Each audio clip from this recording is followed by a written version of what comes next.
Separating the art from the artist it's a personal decision that's up to you. Sometimes for people having a hobby like music, it doesn't need to be that deep, and that's okay. But if you're a person making 9-hour videos on a band, it has to be that deep, or it is willful ignorance. Though I'm concerned about the particular fallout of this video, I'm more concerned about my personal responsibility if I don't put up this video.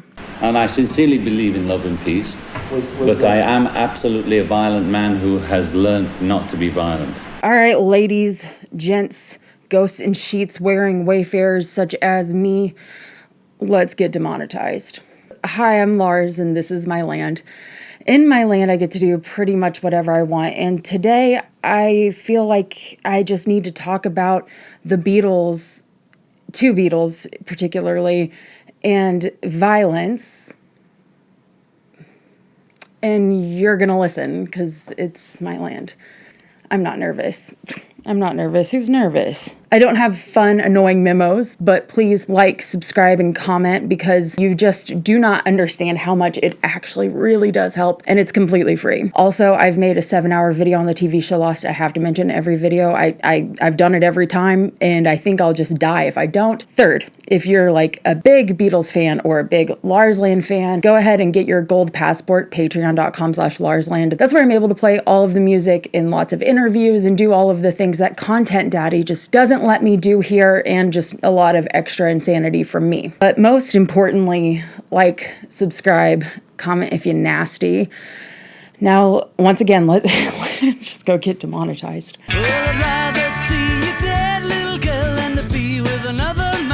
I'm a bit of a Beatles fan, okay? I'm extremely invested in the Beatles. I love them very much. I love their music, and the music is the only thing about the Beatles that I idolize and that I put on a pedestal. The Beatles themselves are extremely human. They're flawed individuals, as are you and I. I've made it kind of a personal mission of mine to confront and discuss the difficult aspects of the Beatles head on. And this is something that I've only discussed a couple of times, but I've never hit it straight on the head.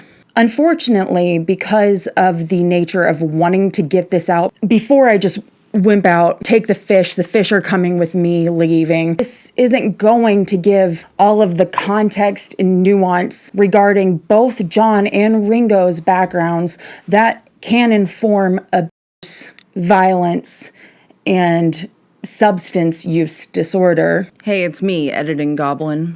I woke up this morning shaking from nerves in preparation to put this video out. This topic is extremely taboo and it's controversial, but I'm not sure that it should be. The onus of this conversation falls on us. It's our responsibility to continue something that actually John and Ringo themselves brought up and denounced.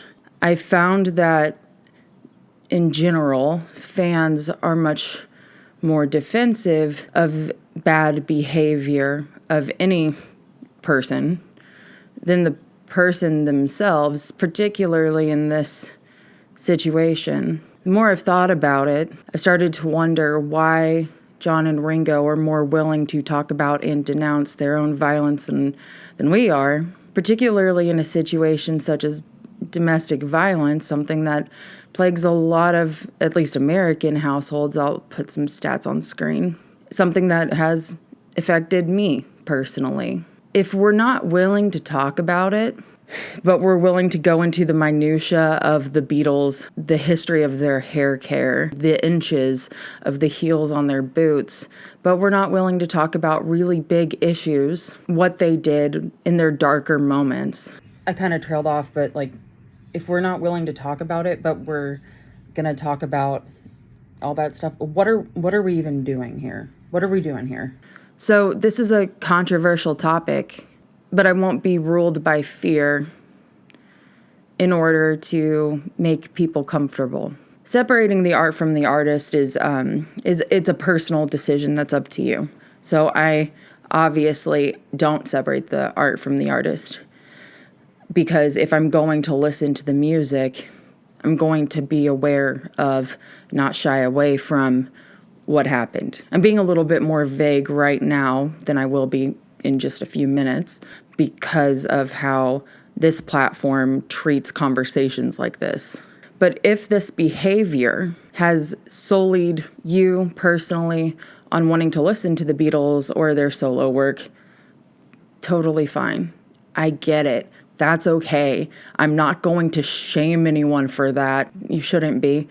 I don't want to shame anyone for saying, I'm not going to get into their personal lives. I'm just going to listen to their music. I think that's fair. Everybody deserves to have a break from reality. Sometimes for people, having a hobby like music, it doesn't need to be that deep, and that's okay. But if you're a person making 9-hour videos on a band, it has to be that deep, or it is willful ignorance of a big part of things that shaped both of these guys. This entire video is talking only about violence. And I will talk briefly about George and Paul right in the middle, I have chosen to approach this conversation with a lot of empathy and understanding while not detracting from, distracting from, or defending bad behavior. And a quick reminder that none of this is my opinion. These are from the words of the people themselves involved. Though I'm concerned about the particular fallout of this video, I'm more concerned about my personal responsibility if I don't put up this video. I used to be cruel to my woman, I beat her and kept her apart from the things that she loved. We'll talk about Ringo in a second, but I'm starting with John. I've got 1, 2, 3, 4, 5, 6, 9 John sources, I think, maybe 10. I have 2 Ringo sources. That's not because I'm trying to pick on John. No. That's because people don't care about the Beatles if it's not John or Paul. We could talk more about Ringo if people had done the due diligence to talk to Ringo. So that's another thing. It's a lot more scattered information-wise. So I'm not trying to just pick on John, though this is a little bit more complex for him. When it comes to John Lennon and domestic violence, it was not a one-time thing. He didn't slap Cynthia once and then never happened again, and he abandoned his son and it was fine. He was just kind of verbally. It was not a one-time thing. I subscribe to the belief that John Lennon was undiagnosed with borderline personality disorder, or at least something along those lines.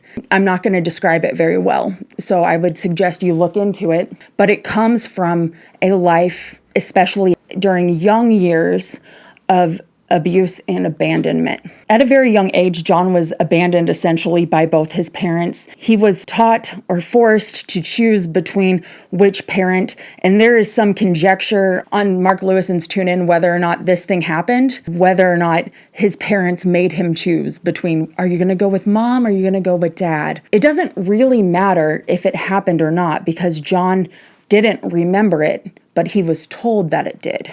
So he believed that his parents made him make this horrible decision. In John's early years, he lived with his mother, Julia, in a 1-bedroom apartment, and Julia was promiscuous. We don't slut shame here.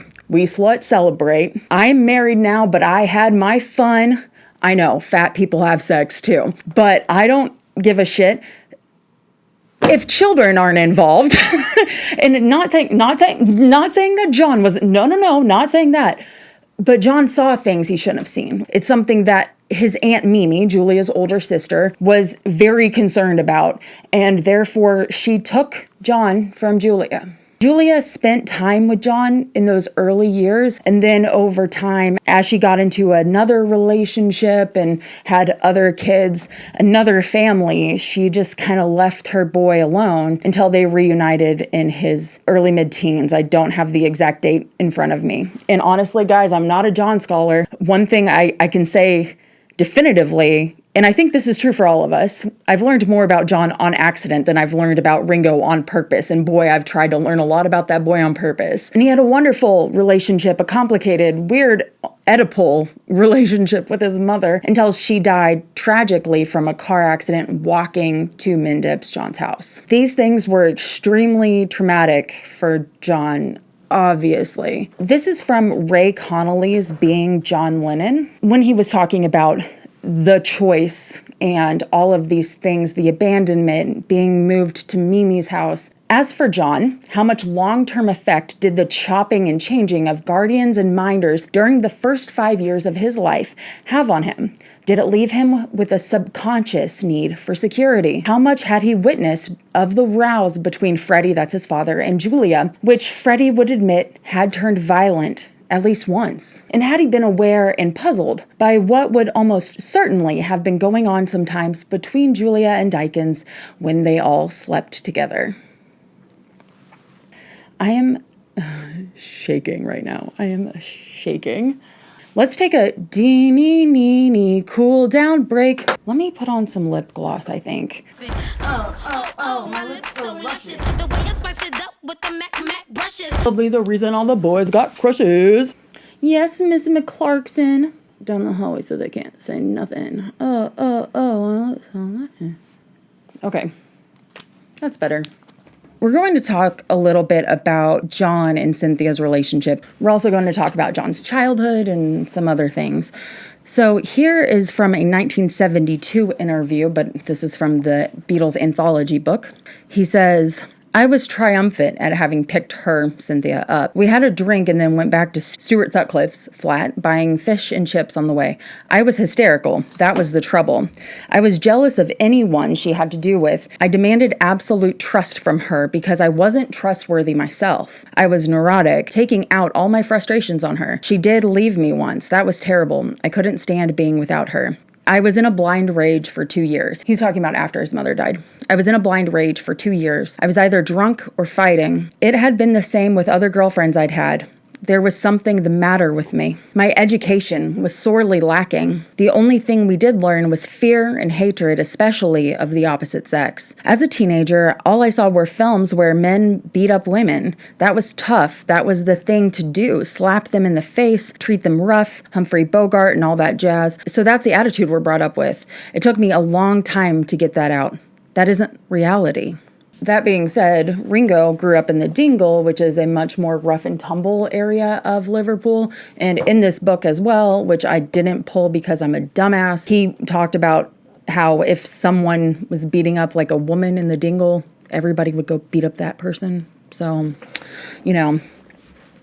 just food for thought. Here is Ringo. And this, while we're still in the John section, this actually will inform what we read later, so keep this in mind. The Dingle was one of the roughest areas in Liverpool, and Toxteth still has quite a reputation.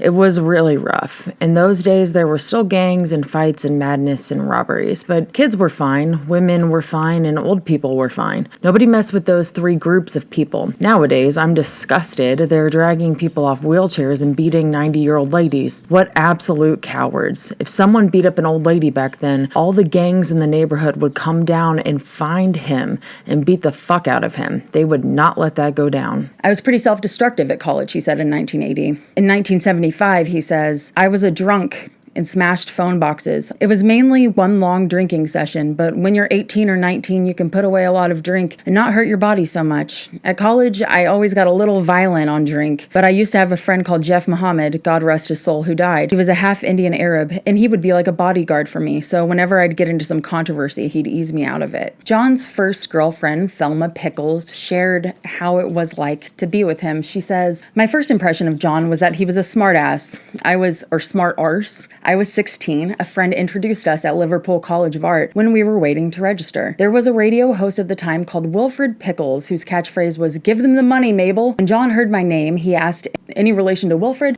Which I was sick of hearing. Okay, let's see. We're going to skip all the fun stuff, blah, blah, blah, blah, blah. John was enormous fun to be with, always witty, even if it was a cruel wit. Any minor frailty in somebody he'd detect with a laser-like homing device. We all thought it was hilarious, but it wasn't funny to the recipients. Apart from the first instance, where he mocked my name, I never experienced it until I ended our relationship. We were close until around Easter of the following year, 1959. At an art school dance, he took me to a darkened classroom. We went thinking we'd have it to ourselves, but it was evident from the din that we weren't alone. I wasn't going to have an intimate soiree with other people present. I refused to stay, and he yanked me back and whacked me one. He had aggressive traits, mainly verbal, but never in private had he ever been aggressive, quite the opposite.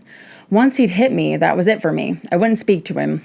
That one violent incident put paid to any closeness that we had. On a lighter note, Pete Shotton, one of John's childhood best friends and lifelong friends, really, he talked about how he was in the skiffle band and he wasn't very good. He played the washboard. The denouement came at an open air party in Toxteth, a notoriously rough area even then, thrown by our drummer Colin Hanton's aunt. After performing with a quarryman from the back of a lorry, John and I wandered into our hostess's house, when we discovered, to our delight, that beer was being made freely available to all and sundry. John and I proceeded, for the first time in our lives, to get rip-roaring drunk, or so we thought. I doubt we actually consumed more than 3 or 4 beers apiece. Toward the end of the evening, 2 of us found ourselves sitting cross-legged on the floor with our instruments, surrounded by empty beer bottles. In my inebriated condition, John seemed to be in particularly fine form as he reeled off one witticism after another. After finally reducing me to gibbering hysterics, he peremptorily seized my washboard and broke it over my head. The skiffleboard frame slid neatly round my neck, and the tears of laughter rolled in renewed force down my face. Not only was I feeling no pain, I knew that the destruction of my washboard, which I certainly wasn't about to repair or replace, had effectively released me from all further obligations as a quarryman.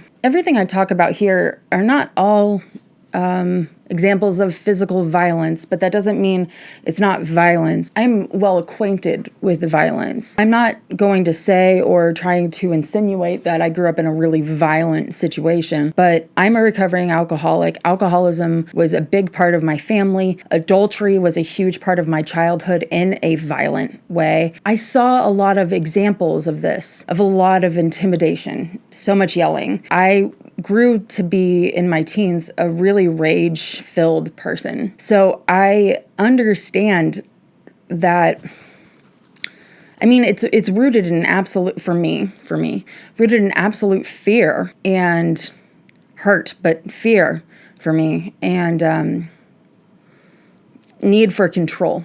Before I was even drinking in my mid-teen years, but especially once I started drinking in my mid to late teen years, and I got sober at 19, I was extremely violent, verbally, physically intimidating, not always hitting, but violent, a violent act. And in a lot of ways, John's jealousy is an indicator or is a predictor of his violent acts. This is from John by Cynthia Lennon. Most of the time, I went along with what John wanted. We laughed a lot, the attraction between us was powerful and exciting, and he constantly came up with new escapades for us. But there was friction, too. His insistence that I stayed with him until the last train from Liverpool Central to Hoylake, which got me home at midnight, upset me. I knew my mother would fret about me, and I worried about leaving her alone so much of the time while she was still grieving for my father. Besides, I often had college work to catch up on, but John didn't give a damn about any of that. And if I tried to go home before the last train, he threw a fit. He wanted me with him for as much time as possible, which meant that very early in our relationship, I had to choose between him and my other needs and responsibilities. John's temper could be frightening at times, and I felt torn to pieces by him. All sense of reason disappeared, and his tantrums were awesome. He would batter away at me verbally until I gave in, overwhelmed by the force of his determination. Then he would be back to his usual self, apologetic and loving. He was full of contradictions and confusion. He wanted proof daily that he mattered most to me. He was jealous of my close friendship with Phil, that's Phyllis, and even of my work, if I chose to spend an evening catching up with it instead of him. Yet, despite John's aggression and jealousy, I felt protective toward him. To me, he was a lost soul, and I wanted to give him understanding, acceptance, and the security of being loved to ease his pain and bitterness. In college, I had a few admirers. She's hot, so I could see it.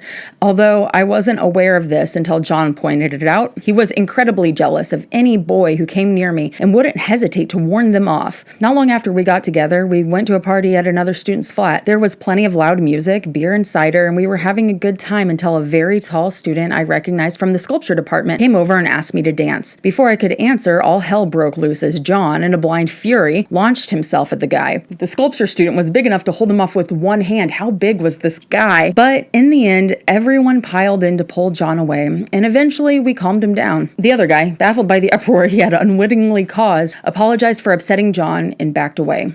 I felt frustrated by incidents like this. John had no need to worry. I would never have been unfaithful to him, and his overreaction embarrassed me. I tried repeatedly to reassure him, but it made no difference. John was provoked to fury if another boy paid any attention to me, however innocent. There's something I missed from A Twist of Lennon by Cynthia, which was her first book. I realized early on in our relationship that life with John was not going to be all hearts and roses. His insecurity had created an angry young man persona, and I had to be prepared to take the full impact of his unreasonable rages. Everything would appear to be happiness and contentment one moment until the next moment all hell would break loose. I would be accused of not loving enough, of being unfaithful, of looking or talking to a member of the opposite sex for too long. John's jealousy and possessiveness were at times unbearable, and I found myself a quaking, nervous wreck on so many occasions, so much so that the thought of going into college the following day would fill me with fear and dread. I just had no idea what was in store for me. It was such a strange love I had for John. I was totally under his spell, but I was really quite terrified of him for 75%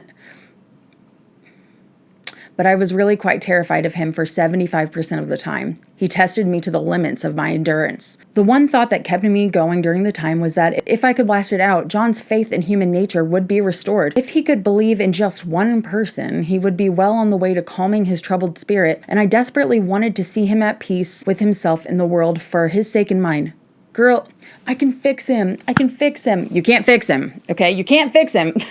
Although I had many opportunities to disentangle myself from John, I just couldn't make the break. I was faithful to him at all times. When I wasn't seeing him, I would be at home with my mother watching television or doing college work until the early hours of the morning. My social life revolved around John and John alone, and when I was out with him, he would make sure that I didn't leave until the last train toilet came in. I would then scramble into a carriage full of drunks and late-night jokers. I was more often than not the only female on the train at that late hour. All the rest had more sense than me. It was a nightmare journey. I would find a corner seat, get out a large newspaper or a book, and hide behind it, making myself as inconspicuous as was humanly possible. I wish I had been the type who could make light of a situation like that and laugh it off, but being me, I was painfully self-conscious. I just died with embarrassment and nerves. Those 20 minutes always seemed to be the longest of my life. This is the incident with Cynthia that everyone talks about, cites, and case closed. There seems to be two schools of thought, major schools of thought. There are several schools of thought. That it happened once, or that John Lennon was, and this is the favorite term here, a wife beater. I feel like that is a term that's like really difficult to apply because wife beater is such a visual descriptor of abuse, like a daily or regular, bone-breaking kind of person. And it's really hard when we know so much about John as a person to want to say, don't label him like that. That's unfair. And I don't like the term in general. It feels derogatory as someone who has been in a physically violent relationship, not as a spouse, but just in general. I don't like that term. I think we can come up with some more creative language. English is a pretty big one. Use a dictionary. There has to be some semblance of in between. But here is the instance that everyone likes to talk about. Stuart and I got on well. I was in awe of his talent, but he was amusing and good company too. I was glad John had a friend who took art seriously, but I never saw him as anything more than a mate who hung around with John and me. One night we were at a party and John went mad when someone told him that Stuart and I were dancing together. As soon as I saw the look on John's face, we stopped, and as so often before, I reassured him that it was him I loved. He seemed to accept it, but the next day at college, he followed me to the girls' loos in the basement. I came out, he was waiting with a dark look on his face. Before I could speak, he raised his arm and hit me across the face, knocking my head into the pipes that ran down the wall behind me. Without a word, he walked away, leaving me dazed, shaky, and with a very sore head. I was shocked, really shocked, that John had been physically violent. I could put up with his outbursts, jealousy, and the possessiveness, but violence was a step too far. Phil had been right. I knew I had to end our relationship. For weeks, I remained determined to not take John back. I even went on a few dates with a boy who lived near me and did my best to catch up with my college work. I put John firmly out of my mind. It wasn't easy, though, because I saw him around college every day. He would look over at me in the canteen or in the lettering class, and when our eyes met, in the moment before I turned away, I knew we still cared for each other as much as ever. Friends told me John missed me, and I certainly missed him, his humor, his music, and passion. After 3 months, he phoned me and asked me to go back out with him. It had taken him that long to pluck up the courage. He apologized for hitting me and said it would never happen again. I hesitated for a whole second before I said yes. John was true to his word. He was deeply ashamed of what he had done. I think he had been shocked to discover he had it in him to hit me. So, although he was still verbally cutting and unkind, he was never again physically violent to me. As we grew closer in the second phase of our romance, even his verbal put-downs and attacks diminished. It was as though the more certain he was that I was there for him and loved him, the easier he found it to remove his protective armor. As John began to trust me, he talked more about his upbringing, letting me see the hurt, lost little boy inside him. And then she goes on to tell his childhood that we've sort of mentioned. There's so much more. I mean, John was very, very jealous and very possessive. And I think he actually said that later on in his life in an interview, but not to me. But I mean, I was aware of his jealousy, and I was aware not of his violence, because I hadn't seen his violence at that point. But I mean, he didn't beat me up. I mean, he just smacked me across the face, and I hit my head against the pipe in college. And at that point I thought, well, I've never experienced this in my life, and I don't want to see it again. And I didn't. But you forgave him? Well, it took 3 months. I left him at that point and said, on your bike, to a certain extent. I'm not, why should I put up with this? There'd been an awful lot of nurturing and looking after his delicate ego at that time, and his pain. And I thought, well, I can only go so far and no further.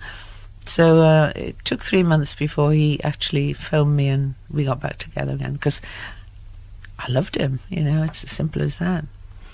Did he ever have any remorse openly towards you? Did he ever say he was sorry? Did you ever discuss it again? Oh, yes. I mean, he was desperately sorry. He didn't. It was an instant. It was something that he couldn't help himself, and he didn't do it again. And I wouldn't have been with him if he had. In fact, that was the first and last time that he ever lifted a finger or a hand to me. So he learnt his lesson. But he did, on the odd occasion, have a few altercations with other people in his life when he couldn't help it, and it was to do with booze at the time. He could not take his drink. Let's talk about the Bob Wooler incident. This is from Wikipedia. Bob Wooler was the compere and DJ at the Cavern Club in Liverpool, obviously. From 1961 through 67, he was an important figure in the Mersey Beat scene. Wooler was instrumental in introducing the Beatles to the Beatles. He was instrumental in introducing the Beatles to Brian Epstein. In later years, Wooler staged annual Beatles conventions in Liverpool with one-time Beatles manager Alan Williams. Actually, we're going to start with John's account. This is from Anthology, but let's see, what year was this from? This was in 1970. Sin was having a baby, and his holiday with Brian Epstein was planned, but I wasn't going to break the holiday for a baby. I just thought what a bastard I was and went. I watched Brian picking up boys, and I liked playing it a bit gay, is what we'll say. It's enjoyable. Real word on screen. It was my first experience with a homosexual that I was conscious was a homosexual. This is from 1980, by the way. We used to sit in a cafe in Torremolinos looking at all the boys, and I'd say, do you like that one? Do you like this one? I was rather enjoying the experience, thinking like a writer all the time, I am experiencing this. It was almost a love affair, but not quite. It was not consummated, but it was a pretty intense relationship. Now, if you want to hear more about Pete Shotton's account of what John told him about this vacation, watch my Midas Man video, which is my least popular video, which is why I keep it up, because people don't like it. But those rumors back in Liverpool. The first national paper press we got was the back page of the Mirror with me beating up Bob Wooler at Paul's 21st. That was the first Lennon hits out story, you know. And that was the first national stuff we got. And that was terrible, you know. And I was so bad the next day, they had a BBC appointment, and they all went down the train, I wouldn't come. And Brian came into the house in Mendips, you know, and was pleading with me to go down there. And I was so afraid, you know, what the outcome of nearly killing him, because I nearly killed him, you know. Because I think he'd said something about, you know, he insinuated that me and Brian had an affair in Spain, you know. So I remember it vaguely. I was out in my mind to drink all, you know, when you get down to the point where you drink all the empty glasses, that drunk. And he was saying, well, come on, John, tell me something like that. He was saying, tell me about you and Brian. We all know like that. And obviously I must have been frightened of the fag in me to get so angry at that. You know, when you're 21, you want to be a man and all that. And it was the first time I thought, I can kill this guy, you know. I just saw it like from on a screen, that if I hit him once more, that's going to be it, you know. And that's when I gave up violence, because all my life had been like that. And that's when I really got shocked, you know. He sued me afterwards. I paid him £200 to settle it. That's probably the last real fight I've ever had. That was in 1967. And from 1972, he says, from then on, apart from occasionally hitting my dear wife, in the early days, when I was a bit crazy, I can't say I'm nonviolent because I will go crazy sometimes, I stopped that. Here's Pete Shotton's version of this. He talks about how he was in the WC, the wash closet, bathroom, the loo.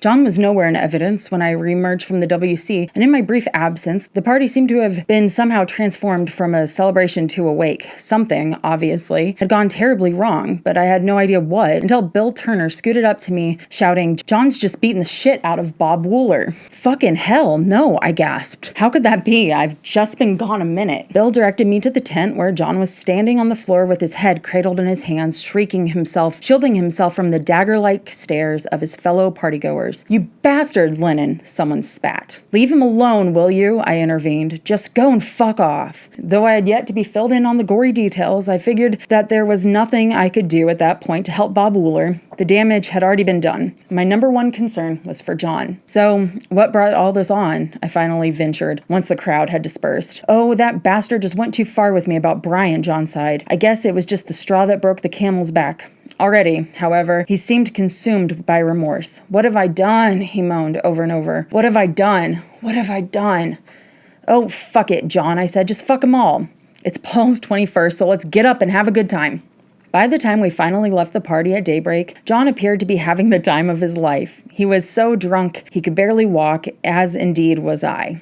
Much as he may have recovered his spirits that night, John was profoundly shaken by his attack on Bob Wooler. He had taken violence far beyond anything he would ordinarily have thought himself capable of. Fistfights were an accepted fact of life in Liverpool, so long as the participants strictly observed a certain code of honor. But hitting someone in the face with a shovel, or for that matter a bottle, was the kind of thing to which no self-respecting street fighter would ever resort. Bob Wooler, moreover, was by no stretch of the imagination a street fighter, and unlike John's imperturbable victim in Hamburg, Bob was, of course, one of John's most loyal admirers, allies, and friends. Though Bob Wooler was several weeks in hospital, he ultimately decided not to press his case in court after John and Brian Epstein offered a formal apology and £200 cash settlement. Eventually, all was forgiven and forgotten. John, for his part, consciously renounced violence and made a conscientious effort to not resort to it again. This is from Ray Connelly again. The following day, when he had sobered up, John agreed with Brian to send a telegram to Wooler apologizing for the attack. Although it bore his name, it was written by Brian together with the Beatles' new press officer, Tony Barrow. It read, Really, really sorry, Bob. Terribly worried to realize what I had done. What more can I say? Had he gone to see Wooler, John might have been able to say a lot more, but he chose not to. Privately, he may have been reflecting on the motives that had spurred the attack, thinking how any hint of homosexuality, no matter how untrue, could ruin his career and the Beatles' future.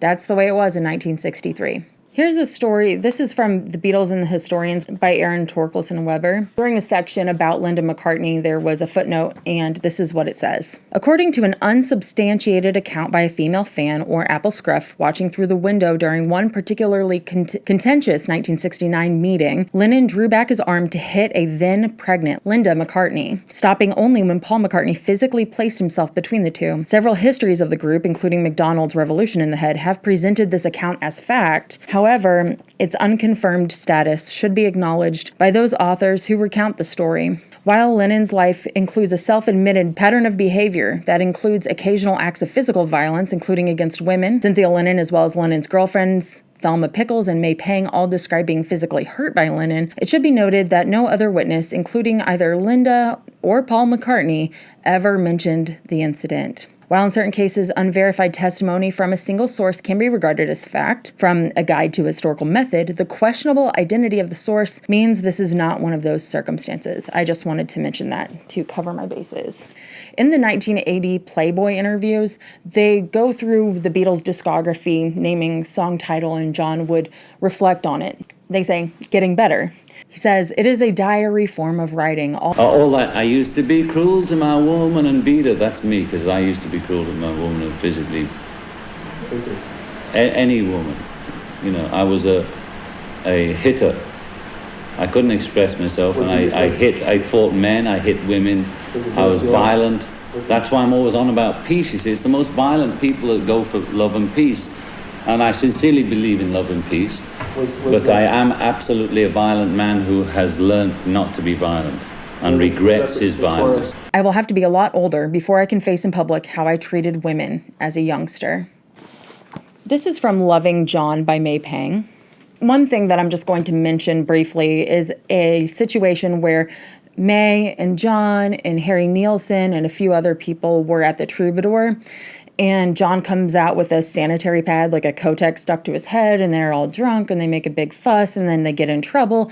And John goes back to their house, like beats the crap out of the bed, tears May's necklace apart, just throws everything, cusses everybody out, freaks out. That is one example of a lot of violent tirades that John would have, where it's like not a person would be the object of his rage, but the rage was there and everyone around him was afraid. So May's talking about a session in which John and I believe Jesse Ed Davis got extremely drunk. When the session was over, I took John by the arm. He was weaving slightly as we walked out of the studio. Outside, he suddenly turned, staring wildly at Jesse, rushed over to him and kissed him. Jesse laughed. He thought it was very funny, and he leaned over and kissed John back, and John reached out and sent Jesse sprawling across the parking lot. Just look on screen real quick. Thank you. I had never seen John like that. I approached him and stared at him. His eyes were so glassy, he couldn't see me. Suddenly, I realized that liquor was the one thing that enabled him to overcome his desire to be controlled by a strong woman. It was obvious no woman, not even Yoko, could handle him when he was drunk. I was very nervous. Still, I did not want to leave his side.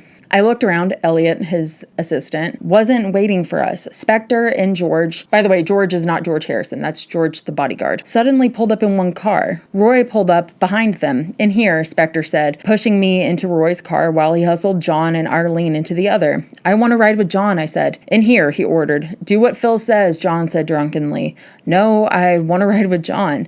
"It's a short drive." Spectre grabbed me by the arm and pushed me into the other car. It was early morning and the roads were deserted. As we drove, I could hear John behind me. He was screaming at the top of his lungs. First he screamed, "May," and then he screamed, "Yoko!" And then over and over again, I heard him scream, "May, Yoko, May, Yoko." When we got to the house, I dashed out of the car. Arlene got out of the other and ran to me. She looked very frightened. "John's gone mad," she said. "He tried to kick out the windows of the car. He's been hitting everyone and pulling their hair. Jim Keltner tried to sit on him and hold him down, but it was impossible." I saw John stagger out of the car and I went to him and put my arms around him. "Let's go inside," I said. He's a very skinny man and it's hard to believe how strong he is, Keltner told me. I'm much bigger than he is, and I couldn't hold him down. I couldn't believe it. He's stronger than I am. I think he's uncontrollable. We should put him to bed, I said. He's too drunk to sleep, said Spectre. We should sober him up, otherwise the alcohol is going to make him crazier and crazier. In this condition, he's capable of anything. You're in great danger, don't you understand that? We should sober him up. Do as I say. Make some coffee, otherwise you'll be sorry. You could be hurt. We should put him to bed, I shouted. Make some coffee, Spectre bellowed. Do as I say. I made the coffee, and Spectre tried to get John to drink it. What are you bastards doing here? John suddenly screamed. None of you is any fucking good. Easy does it, Spectre said. Easy does it. Drink some more coffee. Although Spectre had said he was just trying to calm John down before letting him go to sleep, everything he actually did was having the opposite effect. The more coffee John drank, the more argumentative and violent he became. Get the fuck out of me house, John started to weave towards Spectre. He was too drunk and uncoordinated to do any harm, but Spectre jumped as if he were under attack. We gotta get him upstairs, Spectre said. Now, we've got to put him to bed before he hurts someone. Grab him, Phil shouted. George grabbed John by one arm, and Spectre grabbed him by the other. Together, they began to walk John up the stairs. I followed after them. Don't come with us, Spectre said dramatically. The man is capable of great danger. Keep your distance. Spectre is...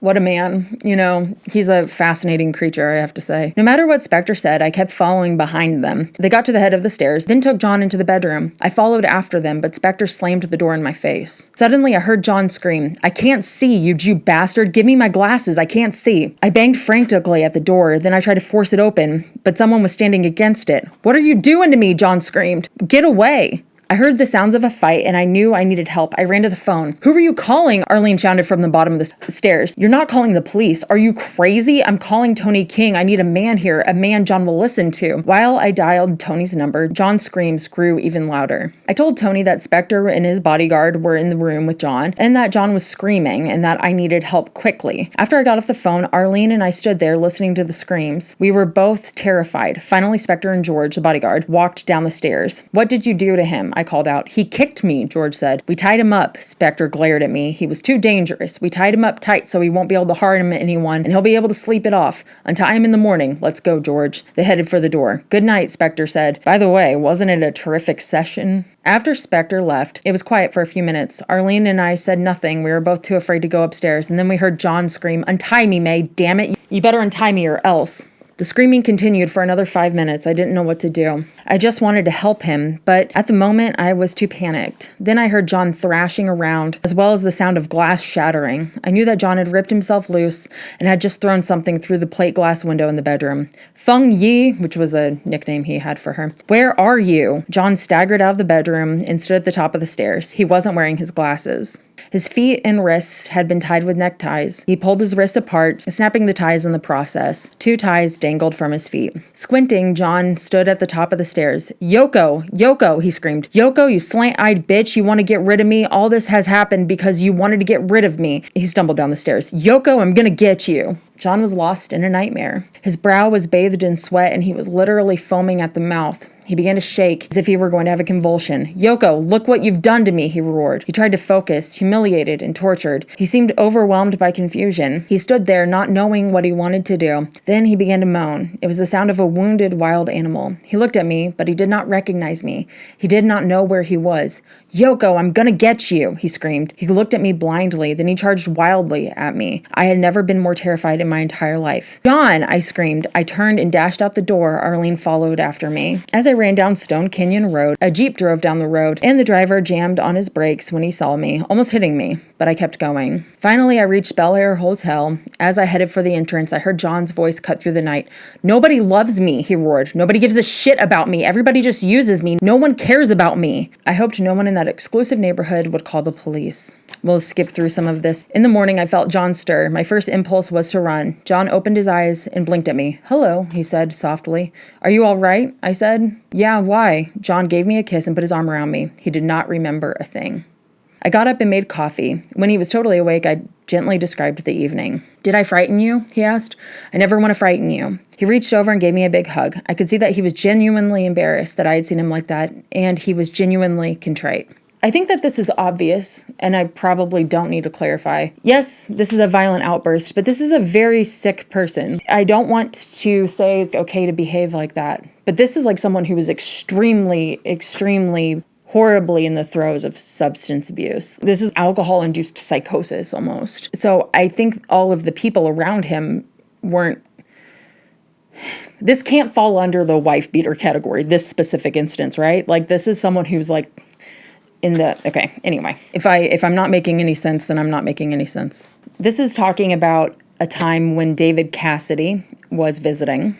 Half an hour before they were due to arrive, Yoko called. I became restless, so Arlene and I went for a walk. While we were outside, Elliot's car pulled up and Elliot stepped out, followed by David Cassidy. We were introduced, and I took David into the house to meet John. The minute John spotted Cassidy, he became public John and began to cascade the television star with witticisms and wisecracks. So they go out to lunch, and Cassidy is, being famous, and John seems fine. And after lunch, Elliot invited us back to his house high on Laurel Canyon. Elliot's house was built on stilts and had a breathtaking view of Los Angeles, a view that both John and I found fascinating. John stretched out on the couch and gazed out of the city. Arlene began to study the Hollywood Hills through Elliot's telescope. I continued to chat with Elliot and David Cassidy. Everyone was tranquil and relaxed. Suddenly, John got up and stalked out the room. I headed after him. Are you all right? John was distant. Something was bothering him, but he refused to discuss it. I want to go home, he said sharply. He remained quiet during the drive home and ignored me for the remainder of the afternoon. He did talk repeatedly to Yoko, who kept telling John how nervous she was. They go on to talk about studio drama. Then, John, please tell me what the matter is, I said as soon as I walked through the door. John said nothing and stared angrily at me. I walked over to him and tried to put my arms around him, but he pushed me away. I stared at him. Please, what did I do?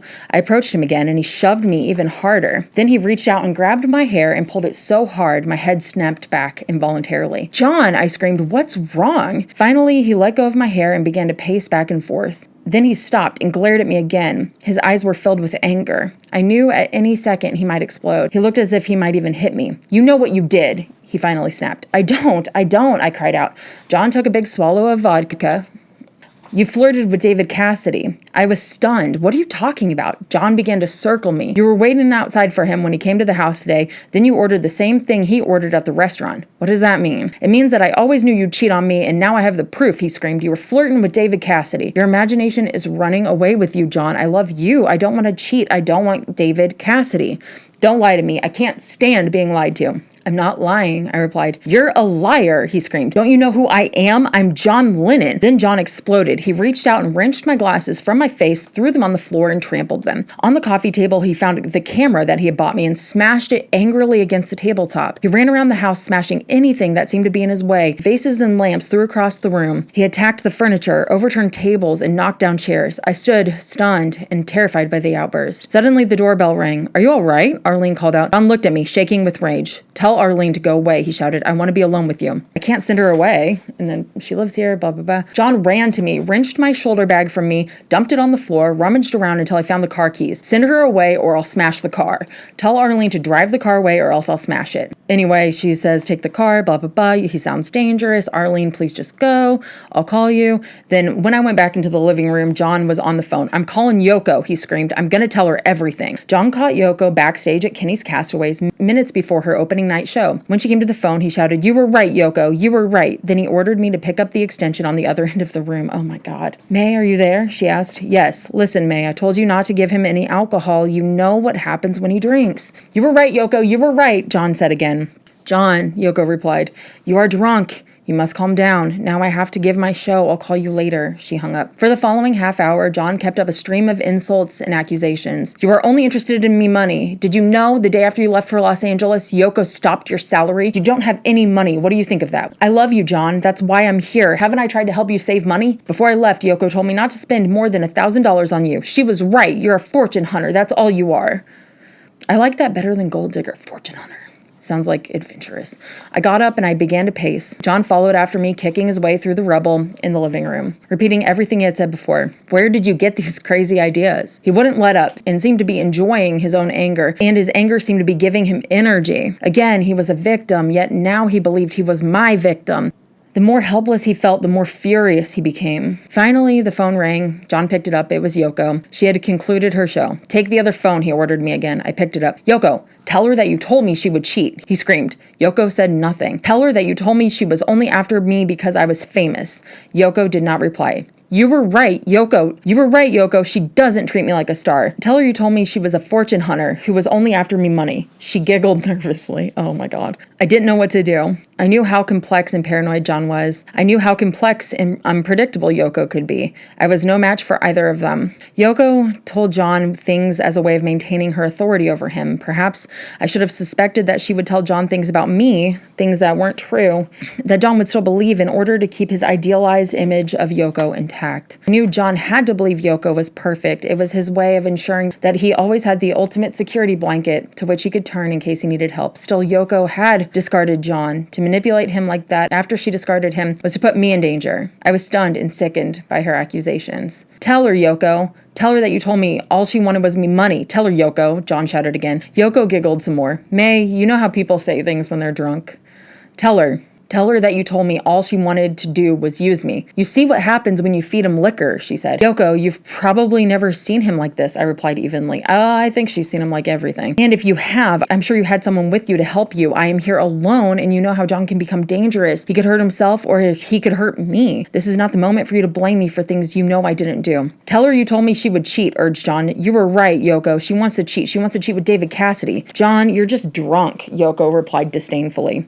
John scowled. Own up to it, Yoko. Say it. Say you said it. Tell her you told me she would cheat. She said nothing. You lied to me, Yoko, John screamed. You lied to me, and May is a cheat. John slammed down the phone. He was wild-eyed. A few seconds later, the phone rang. John grabbed it. Yoko, he shouted into it. You lied to me. He hung up again. John and Yoko began to trade calls, but it appeared that Yoko did not have too much patience with John. She was more concerned about describing him. Okay, so let's see if there's anything else. So they get in a fight, blah, blah, blah. He yells at Yoko. John could not stand still. An hour later, John was up. He walked down the stairs. I opened my mouth to speak, but he wouldn't let me. It's over, John. It's over. It's over. I went to the phone. I called the airline, booked our passage. Then I called Arlene and told her that we were going back to New York. I told John about the arrangements, and then I started to cry. He looked at me. It's over. The flight was equally as tense. Whenever I tried to say anything to John, the only thing he would say to me is, that's it. It's over. He must have said it 30 or 40 times. They get to New York, blah, blah, blah. An hour later, John arrived at the hotel. Feng Yi, I couldn't bear seeing you talk to someone else. That's why I did it. I was just so jealous. I couldn't help myself. I'm so sorry now. John, this is a question you've got to answer. Tell me the truth. Do you want me to go back with you because Yoko told you to take me back, or because you really want me to be with you?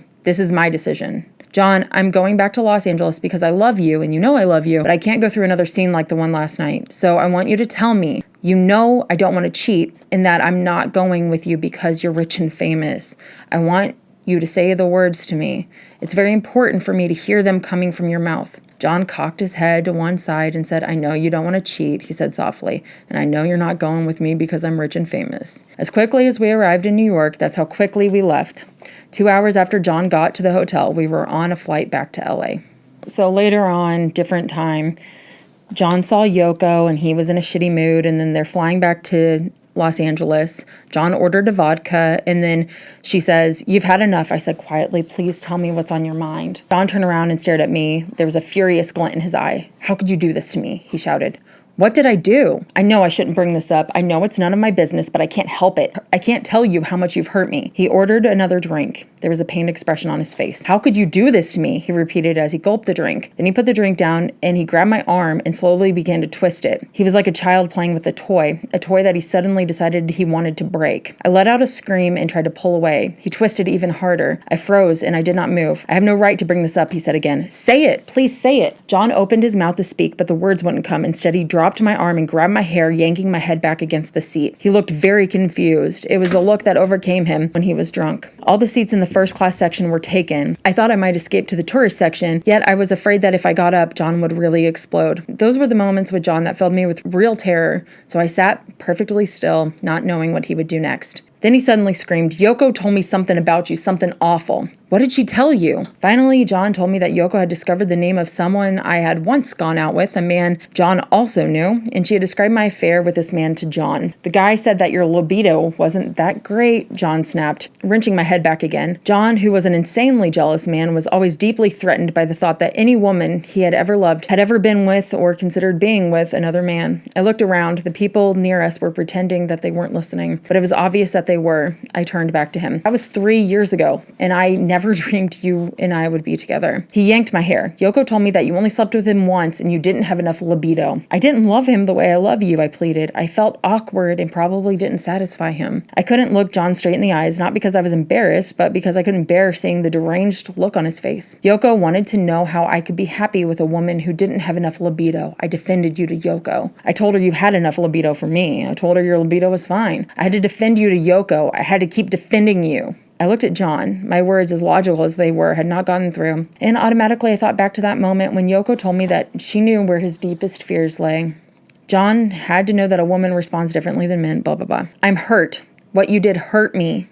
The stewardesses patrolled the aisles, refilling John's glasses, looking the other way, while John yanked my hair and twisted my arms. I'm hurt. What you did hurt me. You hurt me. I'm hurt, he wailed, as he grew progressively drunker. Because of what you did, I had to defend you to Yoko. The more he said it, the worse I felt. Not because of what I had done 3 years ago, but because of his conversation with Yoko had been able to erase in 20 minutes the pleasures of weeks that had just passed. John raged on for an hour, and as his anger mounted in ferocity, I realized that any second he might really hurt me or rise from his feet to attempt to damage the plane. My concern, my fear, and my sadness made me dizzy. My stomach began to throb.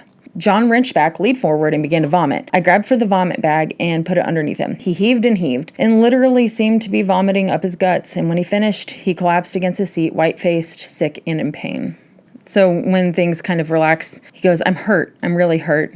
I had an awful headache and held my head in my hands. There was a smell of vomit in the air. I was so upset and my stomach was so jumpy that the smell got to me and I wanted to retch also, but I couldn't. By the time the plane reached Los Angeles, we both looked like corpses. What happened on the plane? He remembered nothing. I quietly described what had occurred. I had no right to do that. That was way before me, he said in disbelief. Please, let's forget it. I was still too shaken by the incident. I was just so hurt by what Yoko said, by the way she threw it in my face. I'm very, very sorry. When we got to the apartment, I opened the door. He sat down on the bed. I could tell that he was filled with remorse. I'm sorry. I can't tell you how sorry I am. It was so hard for me to hear that there had been anyone else but me. I was so hurt. It made me crazy. I sat beside him and took his hand. We're back. There's plenty we've got to do. What happened on the plane is over. Please forget it. I can't forget it. I'm sorry. I want you to know how sorry I am. I'm sorry it happened too. But we've gone a whole month without an incident like this. And we've seen that we can have a month that's fun and happy. Let's go to sleep and tomorrow we'll begin again. John looked gratefully at me. You understand everything. You're the first woman I've ever met who will put up with me. Oh, come on.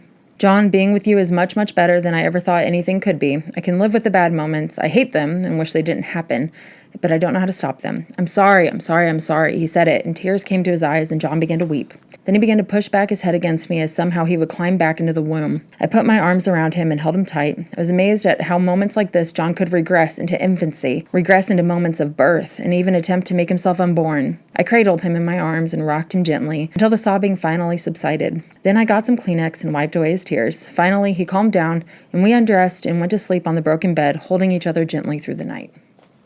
Bink. John. John admitted he had a problem with violence. He said, I was a hitter, I couldn't express myself, and I fought men, and I hit women. That is why I am always on about peace. You see, it's the most violent people who go for love and peace. Was he a hitter when you lived with him? No, he wasn't. Never hit you? No.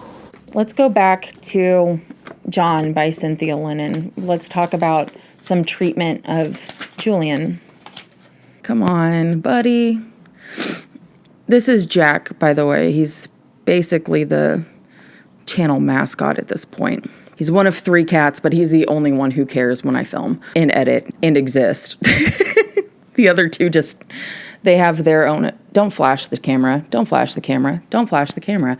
The other 2 have their own lives and interests, and I'm not one of them. Before we get into like this area of things, one thing we're not going to be doing, by the way, is blaming partners on behavior, okay? This is talking about Yoko when I talk about Julian. There's contention in the relationship between Yoko and Julian, and there's contention just in the general fan world, talking about how Yoko played a part and a role in John's absence in Julian's childhood. I obviously didn't really get into that here, and I wanted to focus on solely the behavior of John, not anyone else.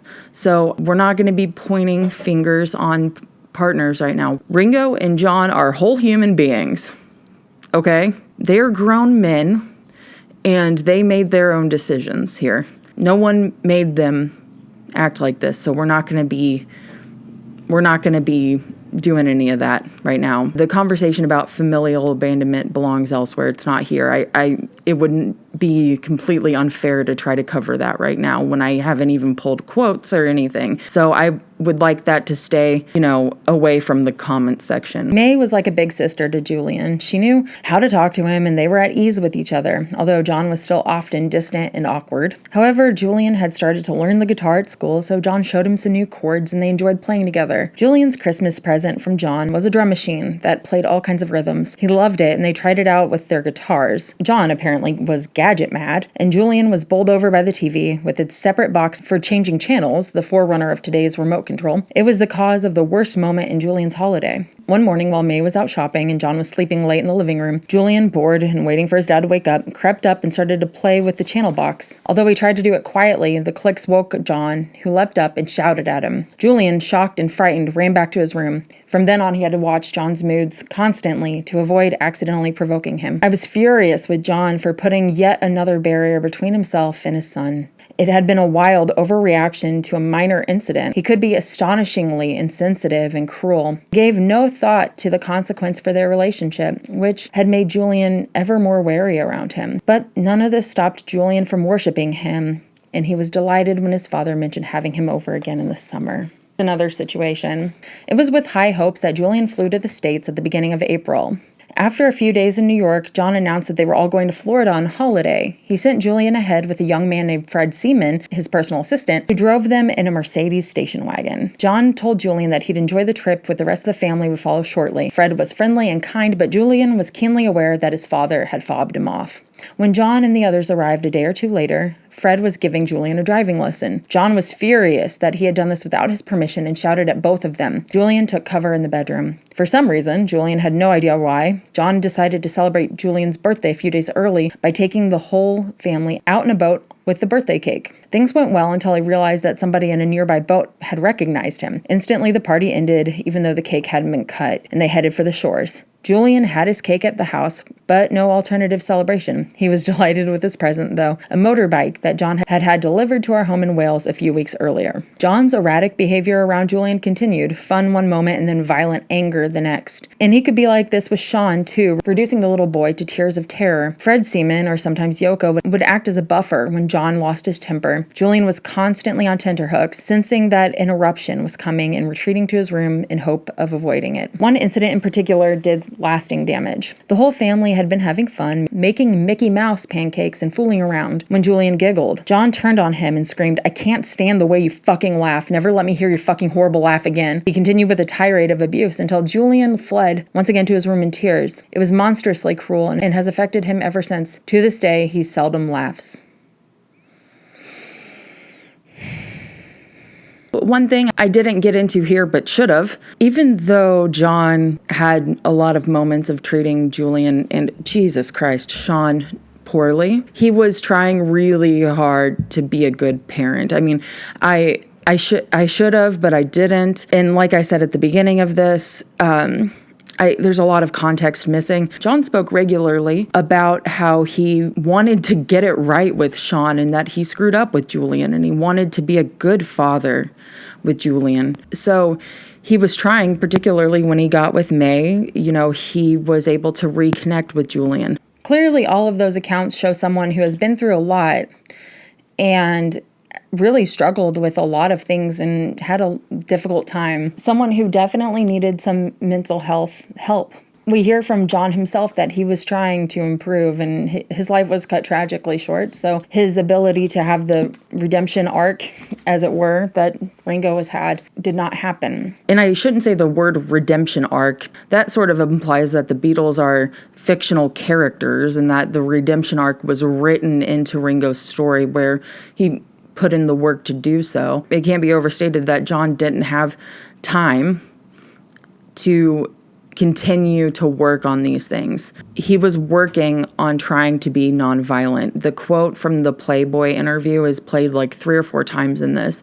He was working on it. It doesn't change the behavior because the behavior did continue. But both things do exist in this world, but he was robbed of the time to continue working on it. And that's something that Ringo was able to do. We'll talk about it in a minute, but John didn't get that chance. So we'll never really know what John could have been. But what we do know is that Cynthia, Julian, May, everyone that loved John, I think Thelma may be excluded here, forgave him for his actions. I've always believed that these apologies and the forgiveness, it's not ours to give. The grudges are not ours to hold. We are not the victims of this. So I think the concern and the anger comes from people seeing someone like John, who is a proponent of peace, and saying, well, he was so fucking violent. You know, he was such a hypocrite. He was such a hypocrite. And the reality is that John, there's a whole human attached to all of these behaviors and the illness, the mental illness that we see. And so there were really good times and really bad times. All of those things happen here. I understand if hearing all of these things would make someone say, listen, I'm gonna forego the music. You know, that's too close to home, or that's too uncomfortable for me, and I don't want to. You know, he's written Run for Your Life. I don't want to do it. And I would say, fair. That's okay. That's up to you. But what I don't think is fair is if someone says, well, it only happened once, so let it go. And the other Beatles did shitty stuff too, let it go. People can be upset about it. It's okay. I can try to give a little bit of education, but it's really not my job to make someone research and learn, you know. Biggest like misconception I see among fans, not like the people who are just like, he was a wife beater, is that it happened once. And it just didn't. And I don't think John would appreciate the just blatant minimization of what happened, because that's not growth.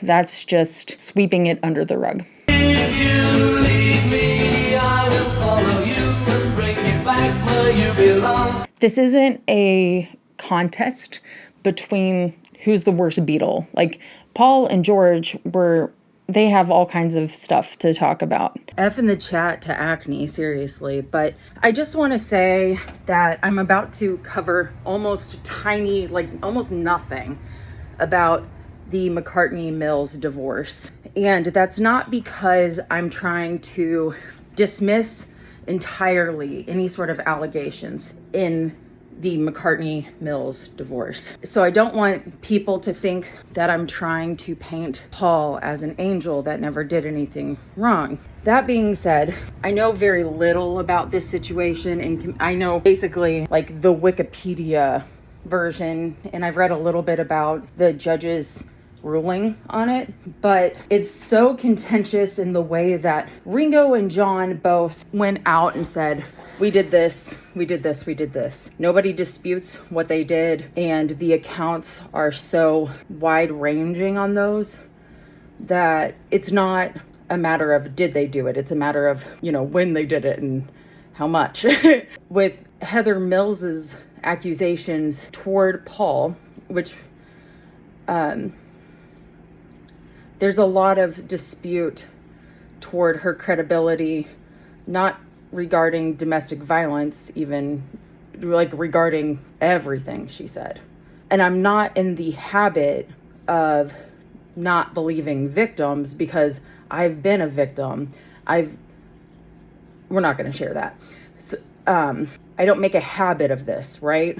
But it's so delicate and so nuanced that where I'm talking about Ringo and John in the context, particularly around John, really, that creates someone who acts in such a violent manner, can almost be surpassed in still making this video in a way that's responsible. I can't responsibly make a McCartney-Mills video in under 2 hours. Like, it would have to be a lot more. And I would also just be coming across as a woman hater. Like, I don't know.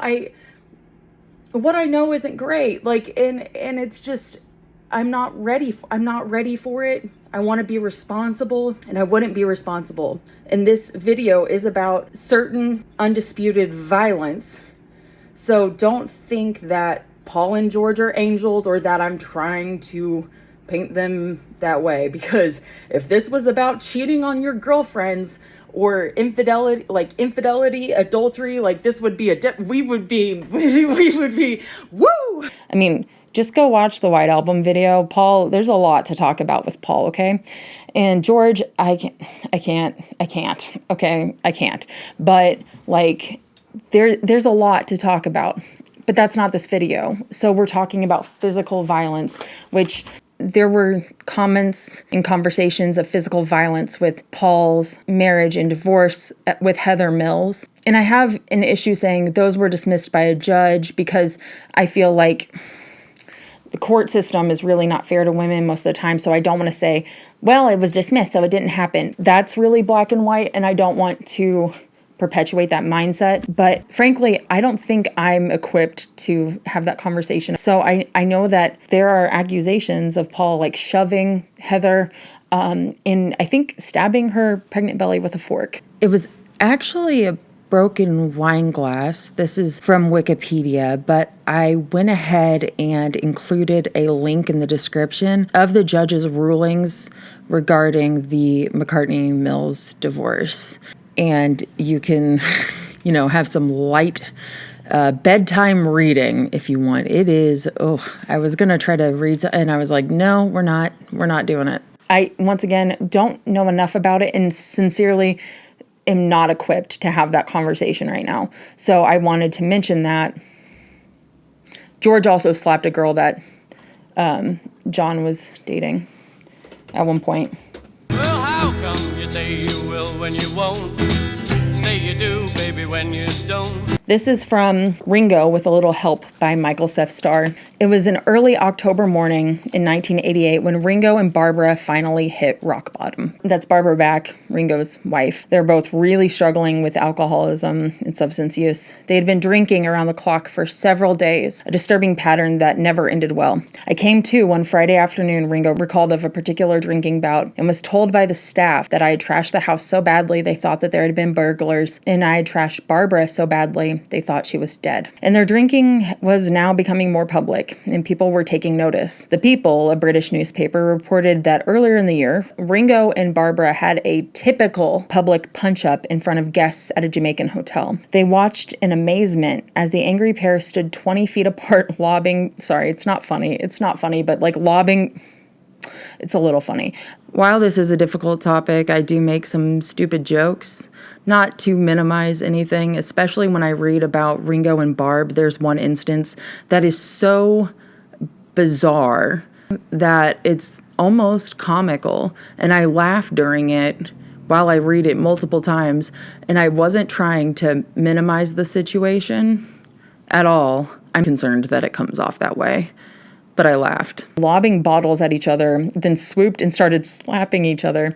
It's horrible. This is horrible. It was a moment of clarity, Ringo said, that made the couple realize the extent of their self-destruction. It's not funny. I'm sorry. It's just such a chaotic scene, I had a real bad alcohol problem. Very few people in the public, no one in the public knew my problem.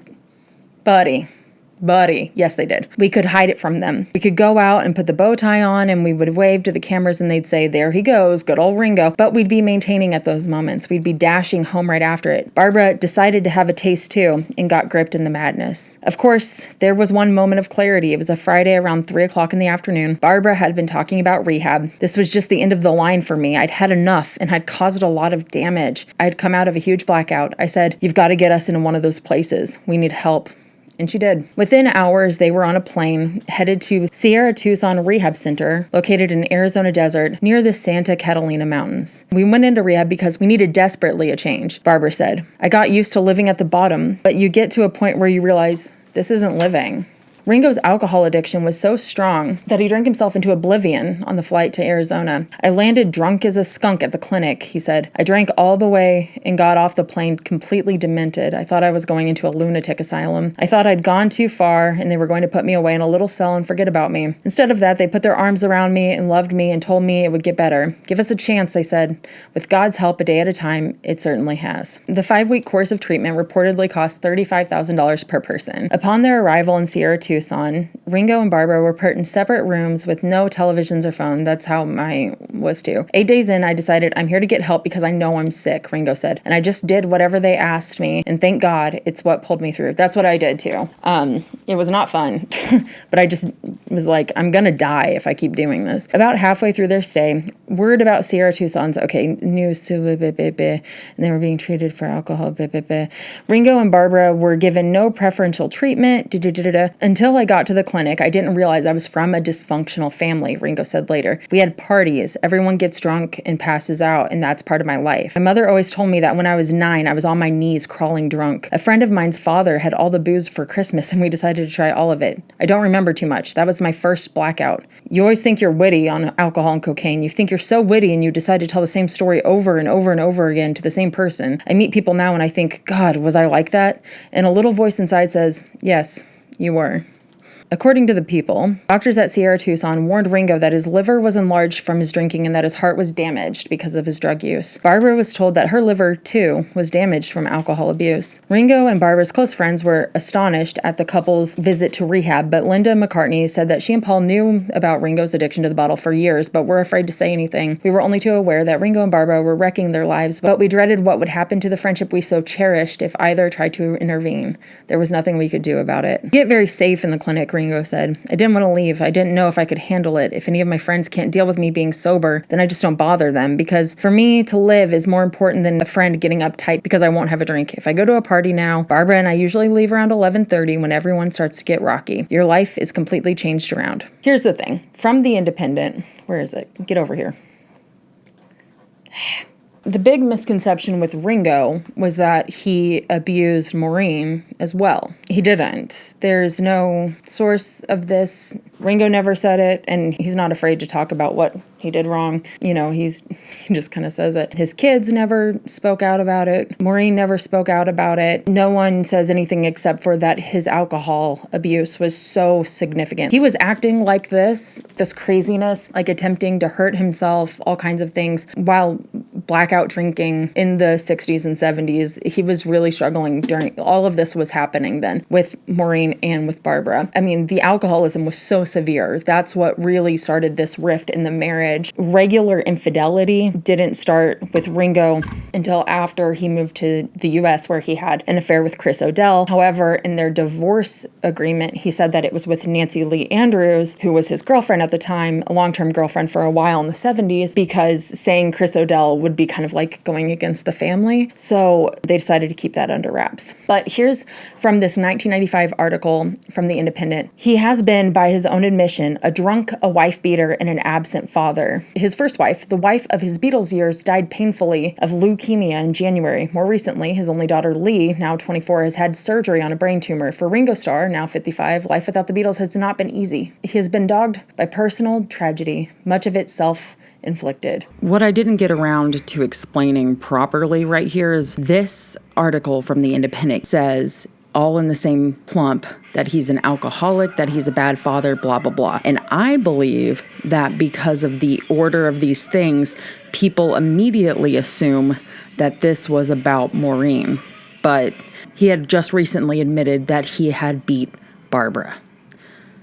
But the assumption is that it's Maureen. And there is no proof for that. I wanted to add that I said Maureen never talked about it as far as like abuse goes. Maureen in general barely did interviews, so that's like, that doesn't mean anything. I do go and explain why I think there's this like conception. So Mo did this interview. This was from Le Chroniqueur, an interview with Maureen Cox. She was remarried from 1988. This will obviously be linked below. In this, there's some pretty intense conversations. What would you say is his greatest weakness? His inferiority complex, his low self-esteem. I think in a way that was why he turned to drinking so heavily. I think he used it as a cloth to hide his weakness. this. He would drink to get plastered to hide from it, but he knew that eventually he couldn't. I remember he even tried to commit suicide once. Really? Well, I shouldn't say he did it intentionally because it took place when he was drunk, or at least I think so. He tried to cut his throat with his razor in the bathroom. He really frightened me at first, but I knew he wasn't conscious of it. It was something that he wouldn't have done if he was conscious, and I knew this. There's a lot of darkness there that the level of alcoholism that Ringo was at in the 60s even was very severe. And later on, everybody knows Ringo shaved his head and his eyebrows, and people were like, why'd you do that? And he said, oh, it was one of those days where you want to shave your head or die, and I'm a coward. Suicidality is something that he struggled with. I wanted to say that it wasn't all, as Cynthia said regarding John, hearts and roses living with Ringo. When your loved ones suffer like this, you suffer like this. She would have been suffering from such severe fear. What is he going to do next? How is he going to hurt himself? How can I help him? How can I save him? That is so much of a burden to take on. And so she was experiencing that too. I didn't want to minimize it. The way that reads, it sounds like he's talking about Mo, but actually earlier in 1995, from another interview this is from a 1995 interview with Laser Productions, Lazar. I don't have actual copies of the interview, but I do have a transcript of it thanks to VT, one of my patrons. So I'm just going to link that below. What was the clarifying moment that made you and Barbara realize it was time to check into a rehab clinic? Ringo says, I was having a lot of blackouts. The final blow for me was when I came to on a Friday afternoon and I had trashed the place so bad, the staff felt that we'd had burglars. I trashed Barbara so bad that they thought she was dead. They found her covered in blood. I'd beaten her up and I had no idea. God, that's so scary. That poor woman. I know people who have I drove drunk all the time. I know people I love so much. They would come home drunk from a blackout and their car would be fucked up and they wouldn't know what happened. They wouldn't remember it. It's just, I would wake up, I wouldn't remember anything. Blackouts are scary, guys. They're so scary. I'd beaten her up and I had no idea. This just absolutely shocked me. She could have been dead and I wouldn't have known, like in those horrible TV movies. And suddenly this was the end of it for me. Sorry, this is really personal to me because really bad blackouts and several suicide attempts are the reason I got sober. So it just hurting people. I hurt people. And even though it's been 15 years, my mom is sober, and my mom is the reason I got sober. She got sober 11 months before me. She's a total rock star.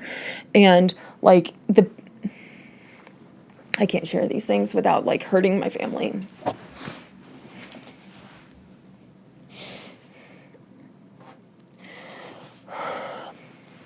I don't know why. Hearing it, I think I would feel the same amount of emotion if we had the same kind of conversation from John, but John speaks differently, She could have been dead, and I wouldn't have known, in those horrible TV movies. And suddenly, this was the end of it for me. I believe God stepped in. Sorry. It was like a split second of clarity, and I had asked for help. I knew somewhere in the haze that Barbara had been talking about rehab, so I said, you've got to get us into one of those places. And she made some calls and got us into Tucson, and I haven't had a drink since, thanks. So in effect, Barbara helped take the reins. Ringo said, she had gone a year before to rehab and it lasted a day, but she was really trying to get there a lot harder than I was. It is hard to get sober when your partner is using. Flew from London, and I drank all the way, so I arrived just rolling and angry and terrified. All sorts of madness goes through your brain. And I thought, oh no, God, now I've done it. This place is going to put me in a straitjacket, and they're going to put me in weird places behind bars. But they didn't. They actually just hugged me better and loved me better and pointed out that I have an illness, which saved my life because I really couldn't understand why I couldn't stop drinking. and this is source unknown from July 1995. This is just an old interview text documents that we haven't been able to find the source from. Ringo went on, and I believe Barr was part of this as well, to found the Lotus Foundation. The objectives of the Lotus Foundation are to fund, participate in, and to promote charitable projects aimed at advancing social welfare in diverse areas, including but not limited to substance abuse, cerebral palsy, brain tumors and cancer, a little close to home here, battered women and their children, homelessness, and animals in need. These are all things that they all care about quite deeply. Substance abuse, brain tumors, cancer, battered women and their children are things that have directly happened in Ringo's life. I think what we're seeing here, this is something that John wasn't, like, he talked about peace a lot, but he wasn't able to go and like give back like this. You know, he was taken so early, and we can only speculate, right? I just want to reiterate that when Maureen died of leukemia, Barb and Ringo were at her deathbed. After the divorce and things kind of settled, Ringo and Mo remained very good friends for the rest of their lives, and their kids have maintained that they never actually heard their parents fighting. Even in the dark times, they treated each other with immense respect. You know, these are things that Ringo and John, outside of these couple of things like Bob Wooler, specifically Ringo talking about these things, if he hadn't, we wouldn't know about it. And I think that's really brave on both of their parts to talk about it,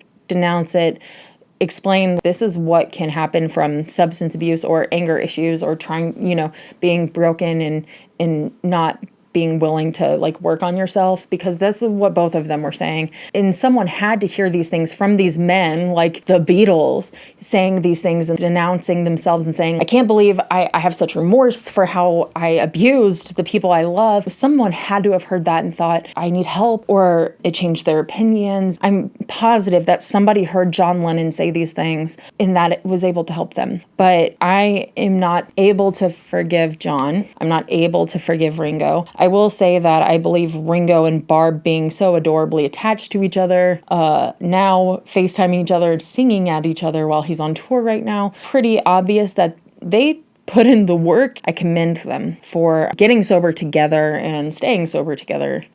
That's huge. It's huge. And it says a lot about their love. I believe it's true love. I wish that John had that option. Once again, these are people. These are human beings. This is something that, hearing some of this, you might recognize some of this in yourself or in your situation at home or your childhood. If you're having an issue or if you're afraid of your relationship with alcohol or any sort of drug or even your relationship with the bubbling violence or anger underneath you, I implore you to get some help. Talk to somebody. You're not a bad person. You deserve help. You deserve to live a happier life away from so much self-loathing. It's a long journey. It's a daily journey. But if any of this rings true to you, that's okay.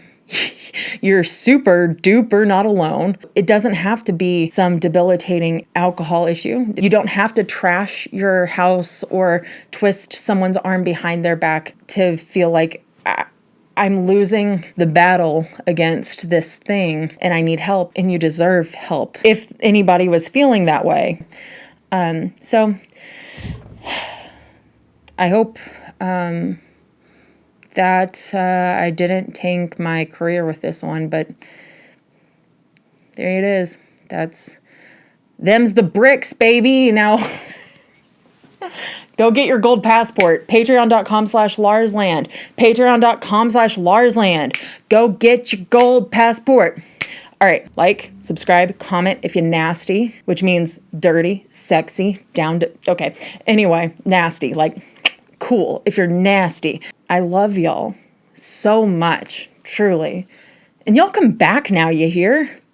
Bye! I just wanted to say thank you to my gold passport holders. James D., Julian, Pete S., Pete L., Jody, Al, CB, Steve F., Caleb, Ann, Kyle, Shitpost Botman, Ashley, Taylor, Iridescent Gems, K. Gale, Russell, Matthew B., W. Tyler S., Angel, Front Penny, Debesh, Tim, Felonious Punk, Dan, Peter R., Pam, Christopher R., Joe M., Swag Pac-Man 64, Molly, Lena, Zimmers 64, Alec, Alina B., Mad Moonist, Kathy W., Charles R., and Awkward Yogi. Thank you so much for getting your gold passport, for jumping in and loving the Beatles wholly in a really crazy way, and for tolerating my insanity. My sweet Lord. My Lord. My Lord. But it takes so long, my Lord. My sweet Lord. Jack, come on, dude.